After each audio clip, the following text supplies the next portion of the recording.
Dubai আমিরের আমন্ত্রণে সম্মেলনে অংশ নিতে রওনা দিলেন প্রধান উপদেষ্টা। গাজা নিয়ে ট্রাম্পের হুমকির নিন্দা জামায়াতের। জাতিসংঘের প্রতিবেদনে র্যাব এনটিএমসি বিলুপ্তির সুপারিশ। ব্যাংক ঋণে চড়া সুদের ধারা অপরিবর্তিত। চ্যানেল পূর্ব বাংলা পত্রিকার শিরোনাম শুনলেন, এখন বিস্তারিত। বিশ্ব সরকার সম্মেলনে যোগ দিতে সংযুক্ত আরব আমিরাতের উদ্দেশ্যে রওনা হয়েছেন অন্তর্বর্তীকালীন সরকারের প্রধান উপদেষ্টা ডক্টর মোহাম্মদ ইউনুস। বুধবার সন্ধ্যা ৭টা ৪৫ তিনি রওনা হয়েছেন। এর আগে ১১ থেকে ১৩ ফেব্রুয়ারি দুবাইয়ে ওয়ার্ল্ড গভর্নমেন্ট সামিট ২০২৫ অনুষ্ঠিত হচ্ছে। সম্মেলনে অংশগ্রহণের আমন্ত্রণ জানিয়ে আমিরাতের উপরাষ্ট্রপতি ও প্রধানমন্ত্রী এবং দুবাইয়ের শাসক আমির শাইখ মোহাম্মদ বিন রাশিদ আল মাকতুম গত ১৩ জানুয়ারি প্রধান উপদেষ্টাকে একটি আমন্ত্রণ পাঠান।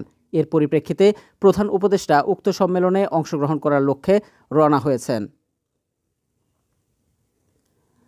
ফিলিস্তিনের গাজা নিয়ে যুক্তরাষ্ট্রের প্রেসিডেন্ট ডোনাল্ড ট্রাম্পের দেওয়া হুমকির নিন্দা জানিয়েছে বাংলাদেশ জামায়াতে ইসলামী।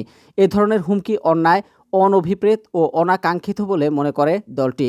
আজ বুধবার এক বিবৃতিতে জামায়াতের সেক্রেটারি জেনারেল মিয়া গোলাম পরোয়ার কথা বলেছেন। তিনি বলেন, ১৫ ফেব্রুয়ারি দুপুরের মধ্যে গাজায় আটকে রাখা সব ইসরায়েলি জিম্মিকে মুক্তি না দিলে গাজা জাহান্নাম হয়ে যাবে বলে ডোনাল্ড ট্রাম্প হুমকি দিয়েছেন। এ হুমকি দিয়ে তিনি আবার মধ্যপ্রাচ্যে অশান্তির আগুন জ্বালানোর ষড়যন্ত্রেরই ইঙ্গিত দিয়েছেন। বিবৃতিতে জামায়াতের সেক্রেটারি বলেন, ইসরায়েলিরা গাজায় যুদ্ধবিরতি চুক্তির শর্ত লঙ্ঘন করায় হামাস বন্দিমুক্তি স্থগিত ঘোষণা করতে বাধ্য হয়েছে। এর পরিপ্রেক্ষিতে মার্কিন প্রেসিডেন্ট গাজাকে জাহান্নাম বানানোর হুমকি দিয়ে আন্তর্জাতিক আইন লঙ্ঘন করেছেন। তার এই হুমকি সম্পূর্ণ অন্যায়, অনভিপ্রেত ও অনাকাঙ্ক্ষিত।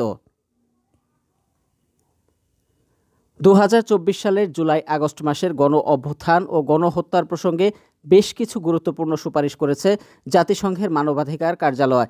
এর মধ্যে র্যাপিড অ্যাকশন ব্যাটালিয়ন ও ন্যাশনাল টেলিকমিউনিকেশন মনিটরিং সেন্টারকে বিলুপ্ত করার সুপারিশ করা হয়েছে, কারণ এ দুটি সংস্থা মানবাধিকার লঙ্ঘনে যুক্ত এবং নাগরিকদের মৌলিক অধিকারকে ক্ষতিগ্রস্ত করেছে। এছাড়া বর্ডার গার্ড বাংলাদেশ এবং প্রতিরক্ষা গোয়েন্দা মহাপরিদপ্তর এর কর্মকাণ্ডকেও সীমিত করার সুপারিশ করা হয়েছে, যাতে তাদের অতিরিক্ত ক্ষমতার অপব্যবহার রোধ করা যায় এবং মানুষের অধিকার সুরক্ষিত থাকে। জাতিসংঘের অনুসন্ধান দলের মতে এই সংস্থাগুলোর কর্মকাণ্ডে বেশ কিছু অনিয়ম এবং মানবাধিকার লঙ্ঘনের ঘটনা ঘটেছে, যা সমাজের জন্য বিপজ্জনক হতে পারে। এরই মধ্যে গণ অভ্যুত্থানে হেলিকপ্টার থেকে র্যাবের গুলির প্রমাণ পেয়েছে আন্তর্জাতিক অপরাধ ট্রাইব্যুনাল। চলতি অর্থবছরের নতুন মুদ্রানীতি ঘোষণা করেছে বাংলাদেশ ব্যাংক। এবারের মুদ্রানীতিতে মূল্যস্ফীতির ঊর্ধ্বগতি নিয়ন্ত্রণকেই প্রাধান্য দেওয়া হয়েছে। এ লক্ষ্যে নীতি সুদহার বাড়ানো হয়নি, তবে এ হার না কমিয়ে কেন্দ্রীয় ব্যাংক বাজারে ব্যাংক ঋণের উচ্চ সুদের বিদ্যমান হার অপরিবর্তিত রাখার বার্তা দিয়েছে। পাশাপাশি বেসরকারি খাতে ঋণ প্রবাহ বাড়ানোর আগের লক্ষ্যমাত্রা অপরিবর্তিত রাখা হয়েছে, তবে কমানো হয়েছে সরকারি খাতের ঋণের প্রবাহের লক্ষ্যমাত্রা। এ কারণে অভ্যন্তরীণ ঋণ প্রবাহের লক্ষ্যমাত্রা সামান্য কমানো হয়েছে। এতে মূল্যস্ফীতিতে চাপ কিছুটা হলেও কমবে। তবে বাজারে টাকার যোগান বাড়ানোর লক্ষ্যমাত্রা আগের মতো অপরিবর্তিত রাখা হয়েছে।